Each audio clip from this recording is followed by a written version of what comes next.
pagi. Perkenalkan, nama aku Naufal Haidar Azhar, bisa dipanggil Naufal. Jadi pada kesempatan kali ini aku mau mau share materi tentang pengenalan UI UX. Jadi nanti kalian semua juga tahu tentang UI UX. Jadi yang di sini ada yang front end, back end, atau dan lain-lain juga paham tentang apa itu UI UX. Bisa dimulai langsung nggak nih? Iya, Jadi di sini judulnya pengenalan UI UX. Nanti di sini aku bakal ngasih tahu tentang pengertian, fungsi, contoh sama tips-tipsnya. Jadi langsung aja ya kita mulai. Untuk pengertiannya dulu. Pengertian UI UX, UI atau disebut juga user interface. UI adalah tampilan antarmuka atau elemen visual yang digunakan pengguna untuk berinteraksi dengan aplikasi atau situs web. Nah, jadi UI ini biasanya berfokus ke arah kayak yang warna-warna, terus tata letak, atau layout, atau tipografi, atau navigasi, dan lain-lain. Terus kalau untuk UX atau UX itu atau user experience itu UX biasanya berfokus pada bagaimana perasaan pengguna saat berinteraksi dengan aplikasi atau situs web. Nah, kalau untuk UX ini biasanya berfokus ke arah kebergunaan, aksesibilitas, kepuasan. Contohnya ya kayak seberapa puas pengguna setelah menggunakan aplikasi atau website tersebut.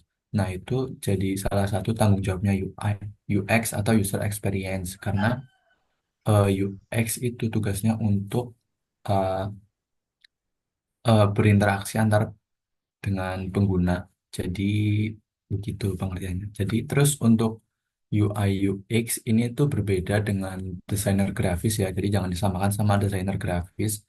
Kalau UI UX ini biasanya berfokus desain yang ke arah web design ataupun aplikasi mobile. Jadi desainnya cuma sekedar web sama aplikasi mobile. Jadi cuma desain di antara dua itu. Sedangkan kalau desainer grafis itu biasanya desainnya kayak membuat poster atau mungkin membuat desain majalah atau desain yang lain. Jadi UI UX sama desainer grafis itu berbeda, walaupun sama-sama desain, tapi mereka tetap memiliki pengertian yang berbeda. Gitu. Terus lanjut slide yang berikutnya ke fungsi. Nah, fungsi UI UX ini ada aku buat masing-masingnya ada empat. Untuk user interface yang pertama ini ada menyediakan antar muka yang mudah dipahami. Nah, UI ini berfungsi untuk menciptakan tampilan yang mudah dipahami oleh pengguna dalam artian desainnya itu mudah dipahami. Jadi, kalau kita misal bikin button nih, bikin tombol itu kita harus kasih warna yang cerah biar kelihatan penggunanya. Oh, ini ternyata ada button di sini nih. Kalau kita kasih warna yang terlalu gelap, mungkin bisa aja pengguna nggak lihat gitu. Itu contoh menyediakan antar muka yang mudah dipahami. Terus lanjut ke meningkatkan keterlibatan atau engagement. Nah, ini itu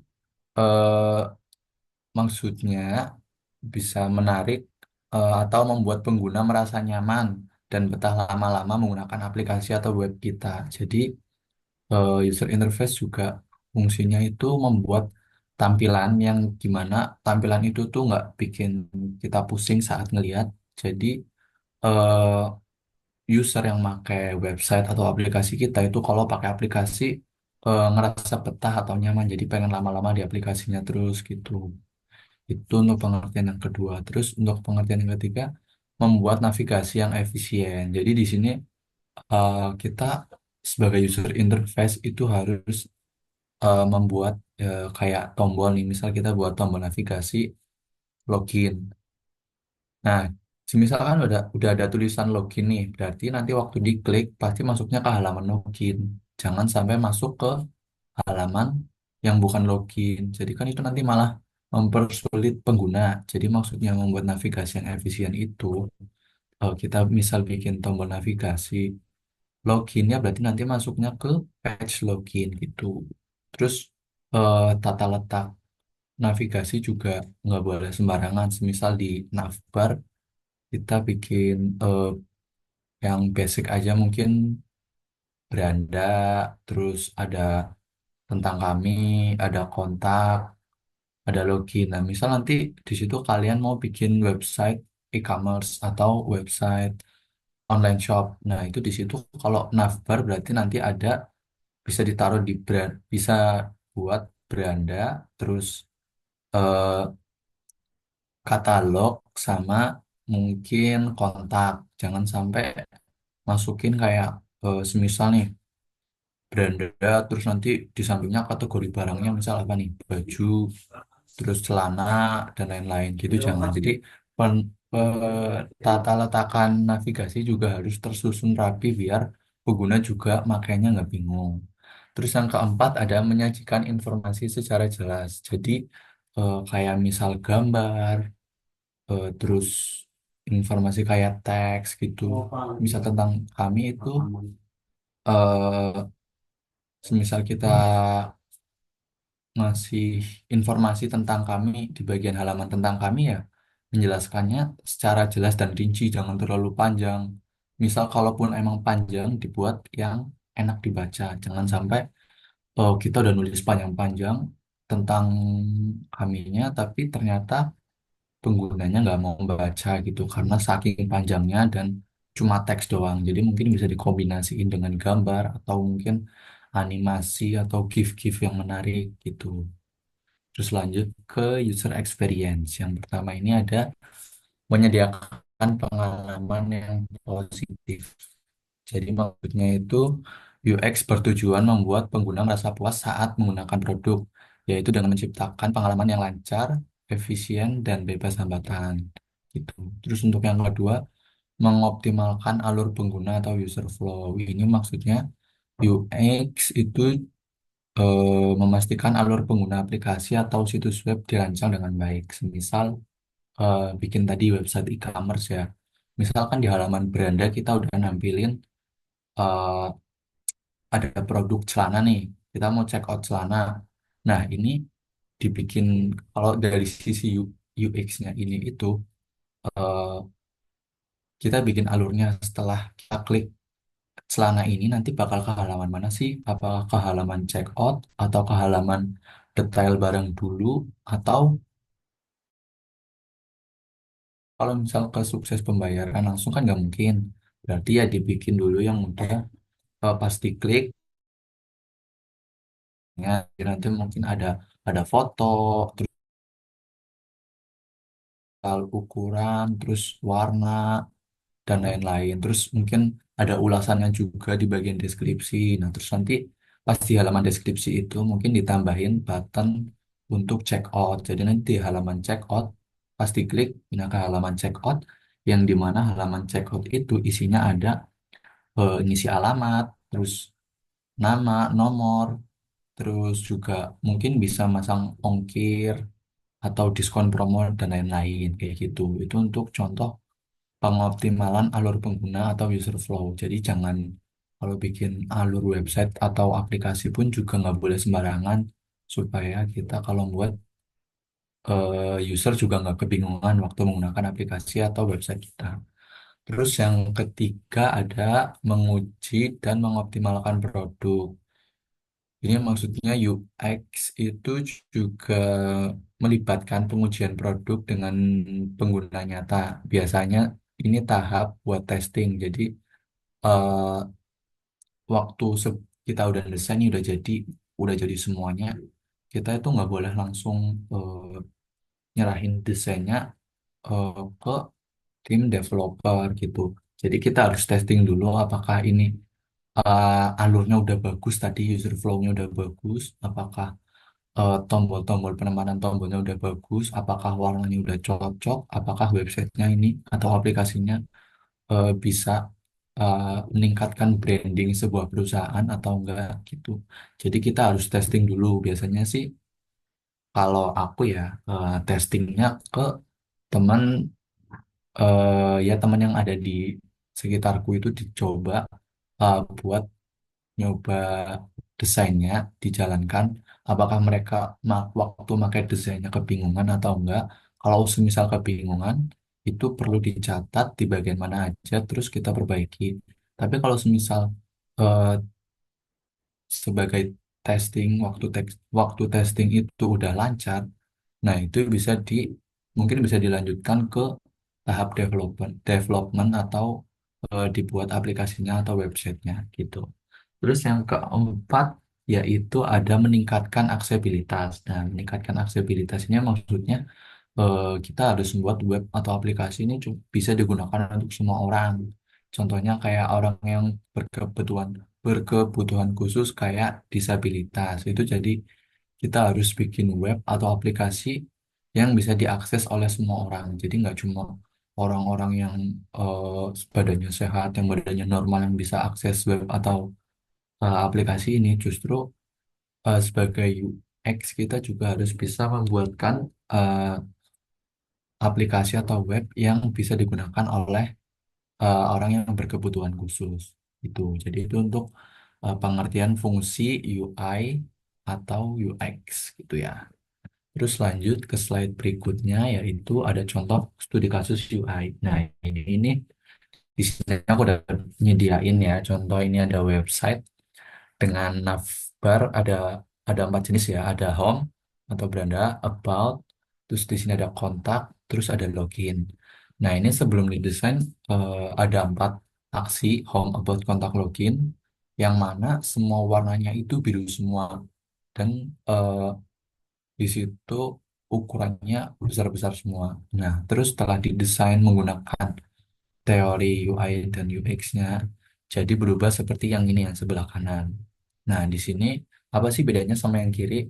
Kalau yang kanan ini kita bisa bedain home, about, kontak itu adalah satu satu kesatuan. Jadi home, about, kontak ini tuh punya eh, fungsi yang sama walaupun mungkin waktu dibuka halamannya berbeda, tapi mereka punya tujuan atau maksud yang sama.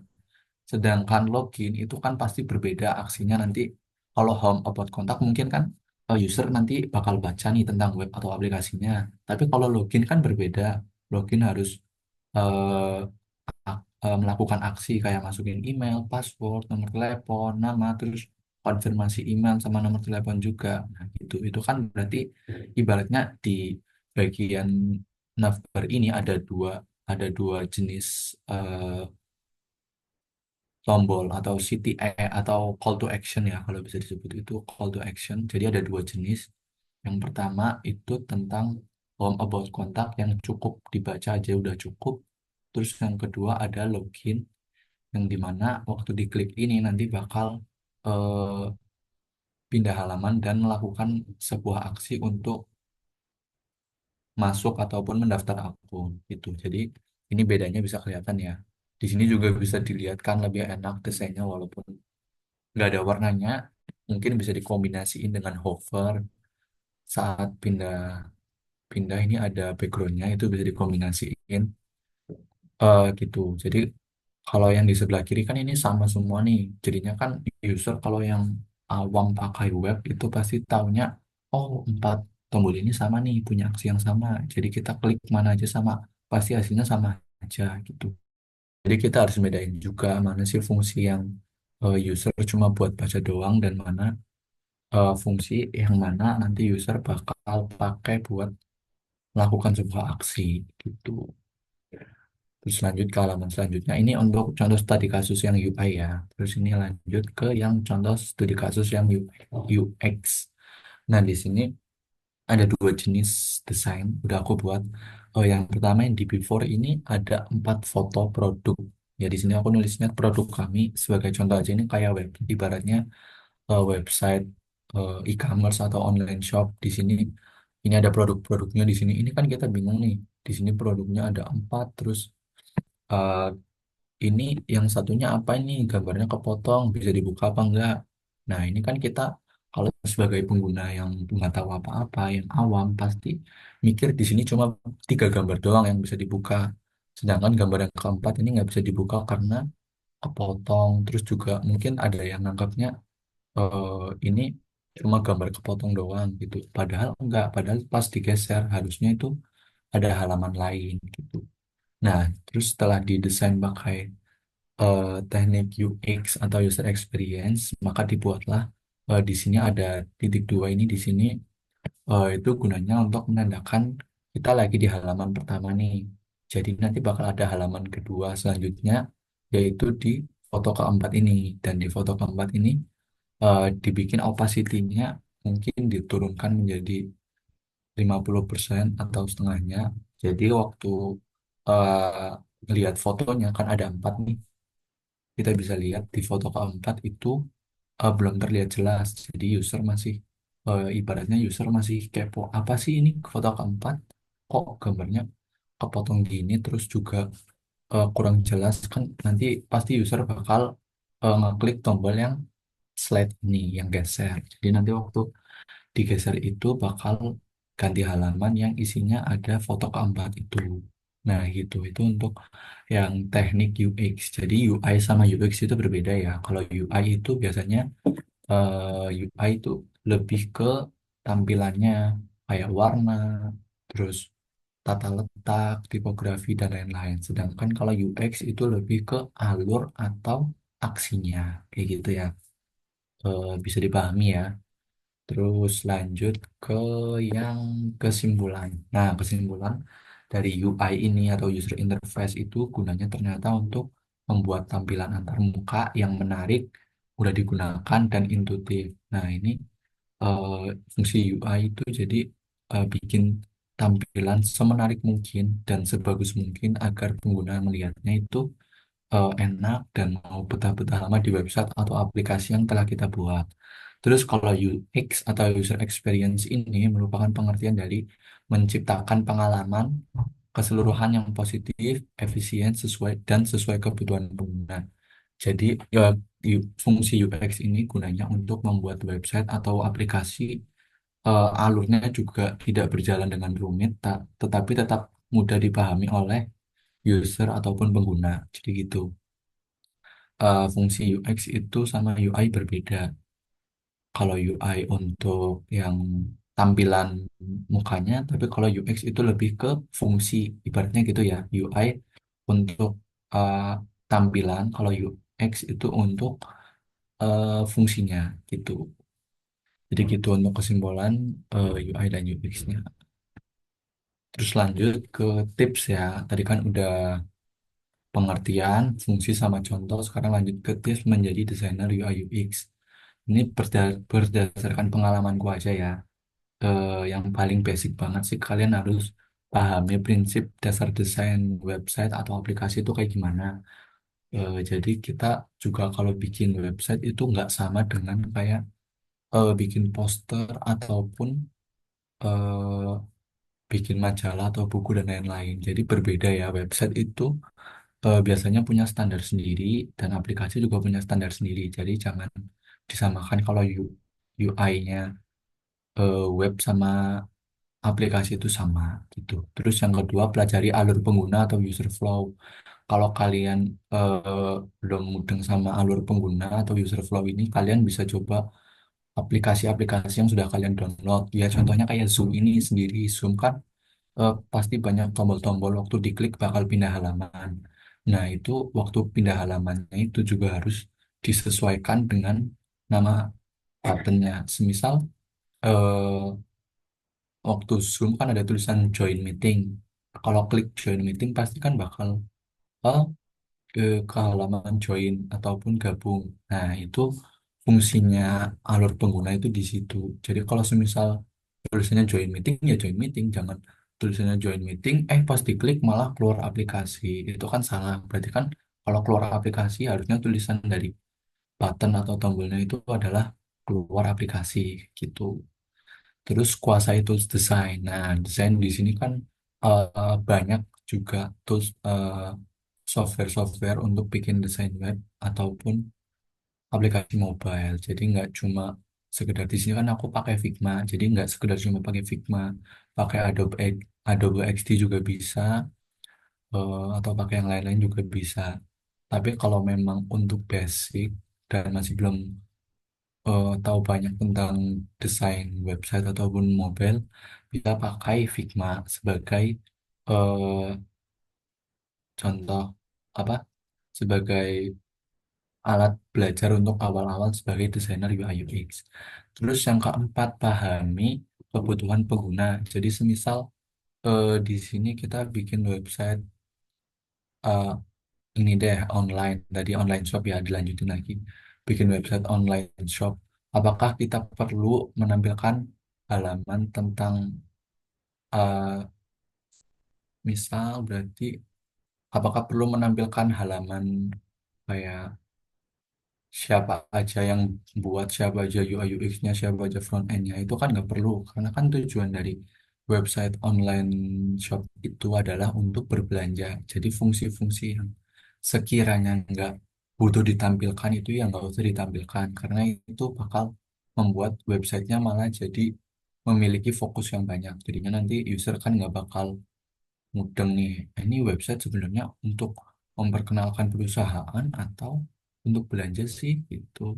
Jadi kalau memang fokusnya untuk online shop ya dibikinnya online shop, dibikinnya kategori barang, ada produk-produk barang dan lain-lain. Jadi gitu untuk kebutuhan pengguna itu maksudnya kayak gitu. Terus ikuti tren desain kekinian. Nah, ikuti tren desain kekinian itu kan sekarang desain udah ada banyak banget tuh modelnya. Ada yang desain yang benar-benar clean, clean dalam artian itu desainnya eh, bersih, tidak terlalu banyak kayak aset gambar atau mungkin GIF dan lain-lainnya. Teks, button, gambarnya satu atau dua mungkin cukup, itu juga bisa dibilang desainnya clean karena tidak membutuhkan banyak ruang, karena masih memiliki ruang yang banyak untuk desainnya. Jadi waktu user lihat juga bisa enak dilihat. Itu kan kalau tren yang aku tahu ini ada desain clean design yang kayak tadi aku sebutin, terus ada yang bento, style bento ya. Itu kalau kalian tahu mungkin kalian bisa eh, coba aplikasinya Linktree. Linktree itu eh, style kayak button, terus eh, foto-fotonya itu benar-benar bentuknya kayak kotak-kotak yang ada border radiusnya kayak gitu. Itu namanya style bento. Terus ada style yang pakai desainnya pakai gradient, warna-warna gradient. Jadi websitenya kayak kelihatan atau aplikasinya kelihatan kayak menyala gitu karena ada perpaduan warna antara warna satu dengan warna lainnya. Terus juga ada style design yang pakai aset tiga dimensi atau 3D. Itu kan udah banyak website juga yang pakai kayak gitu tuh. Biasanya website-website yang modern itu biasanya udah pakai aset-aset gambar yang 3D, udah pakai GIF yang gerak-gerak, pakai 3D juga. Itu juga bisa dibilang desain yang pakai style tiga dimensi. Terus yang terakhir itu gunakan resource untuk mempermudah dalam mendesain. Nah, jadi kita juga manfaatkan nih resource-resource yang ada di website kan banyak banget pastinya ada website untuk color, color palette, ada website untuk cari referensi desain, terus ada website untuk eh, kombinasi warna, itu kan ada banyak. Nah, itu dimanfaatkan dengan baik biar kemampuan desain kita juga bisa meningkat. Sebagai contoh ini aku contohin ya beberapa websitenya. Di sini ada Dribble. Sebentar. Nah, di sini ada Dribble ini website yang digunakan untuk eh, mencari inspirasi-inspirasi desain. Jadi di sini banyak banget ada. Di sini juga nggak sekedar web design doang, tapi ada di sini ada ilustrasi, branding, animasi, mobile, print, produk desain, tipografi, web design. Jadi kalau misal kita kan UI, sebagai UI UX berarti kan bikinnya di antara mobile ataupun web design. Nah, di sini bisa dilihat di bagian web design ini ada banyak banget contoh di sini desain-desain terbaru yang keren-keren juga. Nah, di sini kalian bisa lihat desain-desain yang keren yang bisa dibuat untuk referensi saat kalian desain. Jadi kalian desain terus sekarang nggak perlu bingung lagi kayak nanti layoutnya mau kayak gimana ya, nanti aset gambarnya kira-kira mau apa aja ya. Di sini Dribble udah menyediakan banyak banget desain-desain yang keren dan juga bisa dipakai untuk referensi. Tapi saranku kalau pakai Dribble ini jangan bikin desain yang persis atau sama persis kayak desain yang udah dibuat sama orang-orang. Nanti takutnya kena copyright. Jadi kalau pakai desain itu cuma ambil referensinya aja, terus kita bikin pakai stylenya kita sendiri gitu. Nah, di sini juga bisa cari nih, semisal tadi e-commerce ya. Di e-commerce di sini pasti nanti bakal keluar yang web untuk e-commerce. Nah, di sini semisal eh nah ini nih, semisal di sini ada menjual alat-alat rumah tangga nih. Nah, barang-barang antik juga ada. Terus di sini ada vas, candles, keramik. Nah, ini di sini bisa jadi buat referensi kalian kalau mau desain juga itu. Terus lanjut ke website yang kedua. Oh ya, ini untuk websitenya namanya dribble.com ya. Nanti linknya aku share lagi di eh, grup lagi biar kalian bisa akses juga. Terus yang kedua ada color handle. Oh, nah, di sini buat color palette nih kalau misal kalian bingung mau kombinasi warna apa, di sini juga menyediakan 4 jenis warna ya. Biasanya 4 jenis warna buat dikombinasiin. Di sini ada kategori populer, ada yang random, ada yang collection. Terus di sini juga bisa search palette, semisal mau pakai warna kombinasi biru sama hitam. Nah, di sini nanti bakal keluar hasilnya kayak gini. Nah, kayak gini. Hmm. Ini untuk website yang pakai color palette. Terus di sini kalau kita bingung nih mau implementasi warnanya kayak apa itu bisa pakai website ini paletmaker.com. Nah, di sini kalian semisal udah punya color palette, misal kita pakai color palette ini ya. Misal kita pakai color palette ini, terus kan kita bingung nih cara makainya gimana. Bisa banget pakai di sini. Nah, misal di sini kan kita butuhnya cuma 4, berarti di sini cuma 4 aja. Misal di sini kode warnanya kita ganti.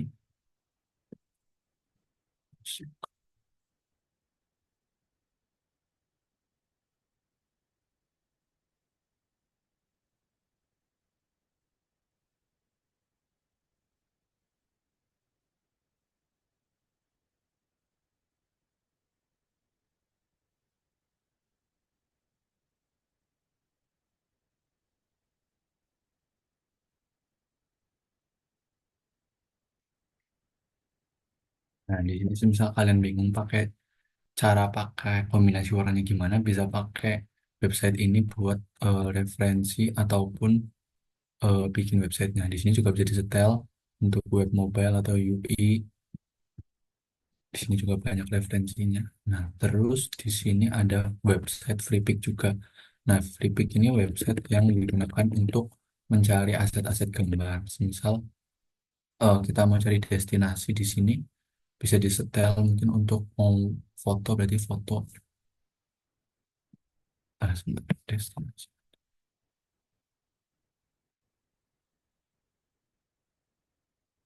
Nah, di sini ada banyak banget foto-foto gratis yang bisa di-download, ada yang premium juga. Nah, ini bisa digunakan untuk aset-aset website juga kalau semisal kalian butuh itu. Jadi sekarang kalian juga nggak perlu bingung lagi kalau semisal mau bikin website ataupun aplikasi tapi nggak tahu resource-resource-nya dapat dari mana. Nah, kalian bisa pakai dari keempat website ini untuk referensi kalian waktu desain.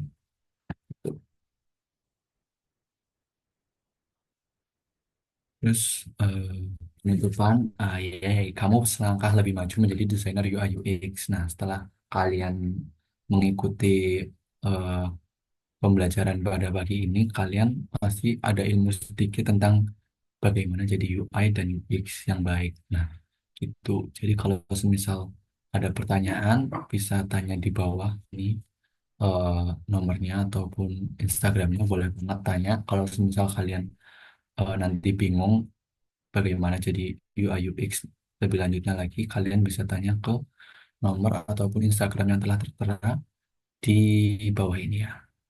Oke, jadi gitu.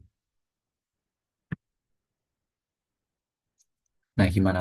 Kalian sejauh ini udah pada paham belum? Gimana? eh, penjelasan yang udah aku jelasin selama ini.